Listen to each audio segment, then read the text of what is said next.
Well, it's certainly been a very active morning. Investigators returned here to this red brick apartment complex you see here behind me, talking with neighbors and basically door knocking the entire neighborhood, going across the street, trying to talk to folks who live right here in Patterson. Now, they came in a pack, going door to door and across the street, and we saw them take one neighbor from the apartment complex from one floor to the basement level to show them around, clearly interested in the surrounding apartments where Sayfulo Saypov lived with his wife and children in apartment number 9. Now, one man whose grandmother lives next door to this complex says their family often had seen Saypov with other men at the complex, but not in apartment number 9. They often could see him through the window in apartment number 1. So often, in fact, they actually thought that that is where Saypov lived, which could explain today's activity with investigators.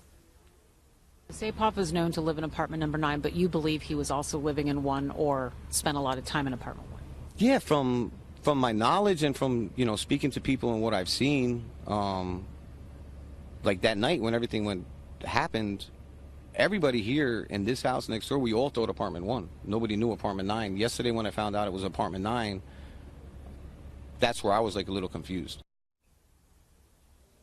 A lot of people wondering about that. We also want to share with you another new development coming from a neighbor 2 doors down. Take a look at this photo. It was obtained by FoxNews.com showing a black car in a driveway. Take a look in the street behind the black car. Carlos Batista, the neighbor who took this, tells us that flatbed Home Depot truck was driven by Saypov just last week. This photo taken on October 22nd, and that he saw Saypov with a similar truck talking with 2 men outside of his home several times over the last few weeks. He says it's been about 3 weeks he has seen them with this type of truck. And at the time he thought it was odd because he knew he wasn't moving or he worked in construction. And now, of course, learning it was this type of vehicle used in the Halloween truck attack in New York City has given him a great sense of sadness, he says. Investigators have said they believe that Saypov had made several dry runs, and now at least one neighbor here in Patterson has given them a key piece of evidence that could support that part of the story. We continue to monitor the activities here at this apartment complex,